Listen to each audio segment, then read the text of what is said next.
Thank you, everyone.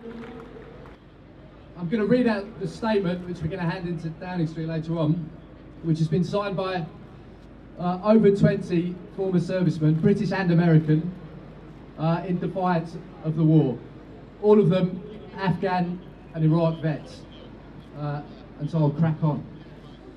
We're making this statement in defiance of the propaganda and the lies that have supported the so-called war on terror for the last 10 years. We believe that Siegfried Sassoon's words of a century ago apply to the wars being prosecuted today against innocent people. And he said, the war is being deliberately prolonged by those who have the power to end it. We are veterans from the British and American Armed Forces acting on behalf of servicemen and citizens at home.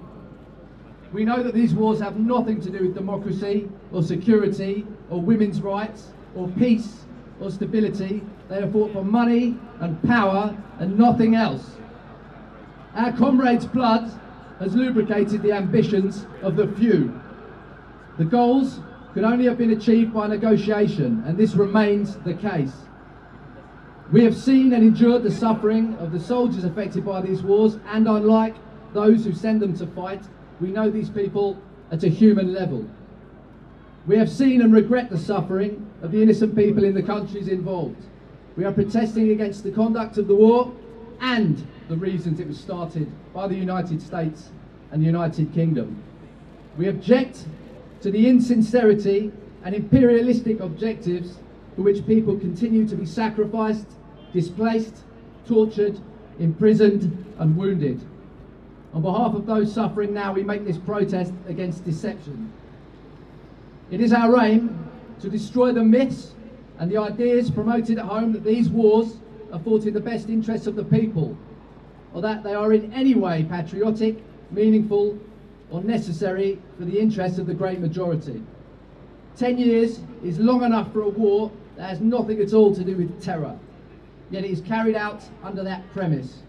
At Nuremberg it was decided that no soldier can hide behind the mythical, and I'll repeat that, mythical obligation to obedience at any cost. This applies precisely to the situation today, and this should also apply to those who claim to represent us.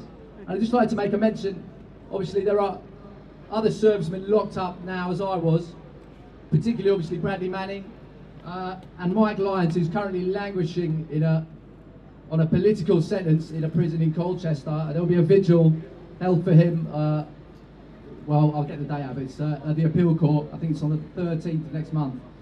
And to finish, please join us when we go down to Downing Street, and we can knock on Mr. Cameron's door if he comes out this time. He doesn't tend to be in. And if he is, then beers are on him, or tea or coffee or whatever. Thank you very much.